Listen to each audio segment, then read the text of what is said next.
Dari penelitian sebenarnya hampir 90% nyeri pinggang itu disebabkan karena gangguan postur. Karena pada beberapa orang, karena tempat tidurnya kurang bagus atau bantalnya kurang bagus lah dia makanya dia nyeri pinggang.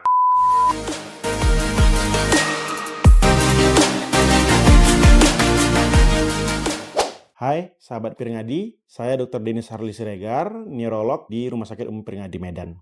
Jadi, kali ini saya akan memberikan informasi dan edukasi mengenai low back pain. Jadi, low back pain ini adalah nyeri pinggang belakang, yaitu suatu nyeri yang kita rasakan terutama di pinggang, tapi terkadang juga sampai juga tuh bisa sampai ke bokong, bisa sampai ke paha, atau bahkan sampai ke telapak kaki. Itu termasuk bagian dari low back pain sebenarnya. Jadi, low back pain ini secara umum 3 ya penyebabnya. Otot, tulang, jaringan lunak, kan gitu. Yang paling sering 80% sih sebenarnya itu otot. Karena memang dari penelitian sebenarnya hampir 90% nyeri pinggang itu disebabkan karena gangguan postur. Gangguan postur biasanya itu gara-gara cara ngangkatnya nggak bener, atau cara berdirinya nggak bener, atau kita kurang istirahat dan ototnya itu tegang. Makanya biasanya yang paling sering tuh nyeri pinggang itu sebenarnya karena otot.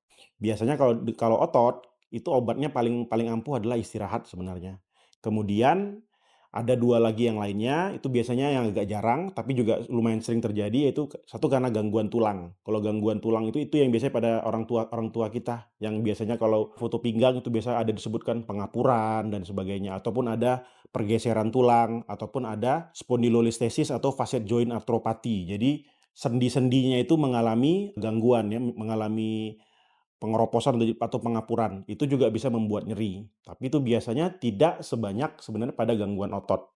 Nah, satu lagi yang juga menyebabkan gangguan nyeri pinggang belakang, yaitu adalah di jaringan lunak. Itu biasanya yang kalau kita baca di MRI atau dijelaskan oleh dokternya, paling sering itu kayak seperti hernia nucleus pulposus. Jadi bantalannya itu terganggu. Atau nanti ada yang keluar dari bantalannya itu, yang gel yang keluar dari bantalannya itu tuh menyenggol ke saraf, itu juga membuat nyeri. Secara umum itu 3. Tapi biasanya yang paling sering itu adalah karena otot dan tulang biasanya. Kalau yang sudah hernia nucleus pulposus itu biasanya sudah agak lebih spesifik, tapi ada tentu saja. Oke, jadi pencegahannya sebenarnya kalau untuk nyeri pinggang itu nomor 1 adalah kita harus aktivitasnya rutin gitu, olahraganya macam-macam, yang nggak usah yang ribet-ribet dulu sebenarnya. Kita olahraganya jalan, berenang, sepeda kan gitu. Ataupun kalau mau yang agak lebih spesifik lagi, misalnya kita squat atau berdiri jongkok. Fungsinya apa? Yaitu untuk menguatkan otot-otot di posterior core. Posterior core itu apa? Otot-otot di belakang kita.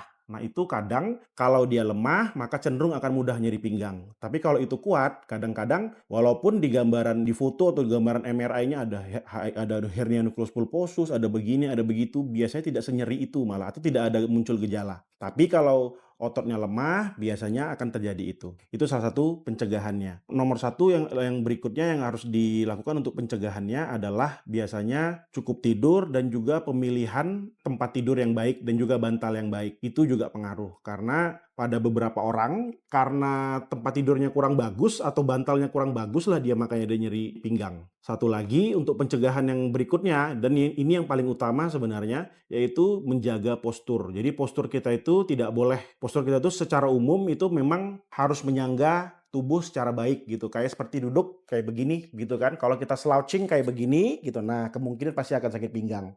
Ataupun kalau kita tidur, misalnya kepalanya harusnya begini posisinya, jadinya begini. Ketika tidur bantalnya kekerasan atau kelembean misalnya gini, itu juga akan membuat nyeri pinggang ke bawah juga bisa terjadi. Itu adalah pencegahannya. Kalau untuk pengobatannya, nomor 1 tetap sama, pencegahan sama dengan pengobatan sebenarnya, olahraga rutin kan gitu, dan juga cukup tidur dan juga nutrisinya cukup.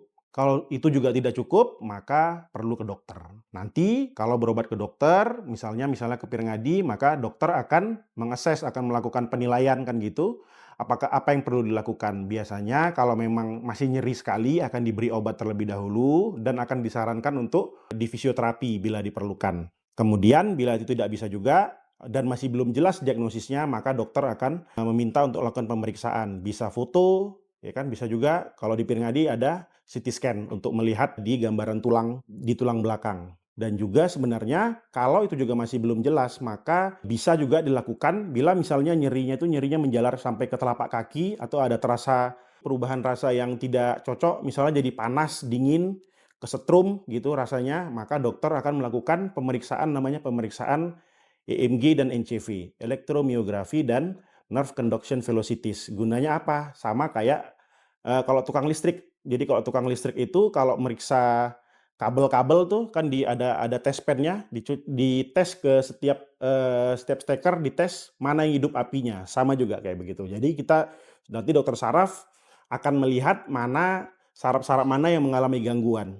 Itu yang akan di-treat dari berdasarkan data itu. Dan satu lagi sebenarnya kalaupun itu tidak berhasil, maka option berikutnya ada namanya interventional pain medicine. Jadi kita lakukan tindakan intervensi, bisa diinjeksi, bisa di radiofrekuensi. Dan bila itu juga tidak berhasil, maka memang indikasinya operasi. Tapi harapan kita sebenarnya tidak sampai ke situ.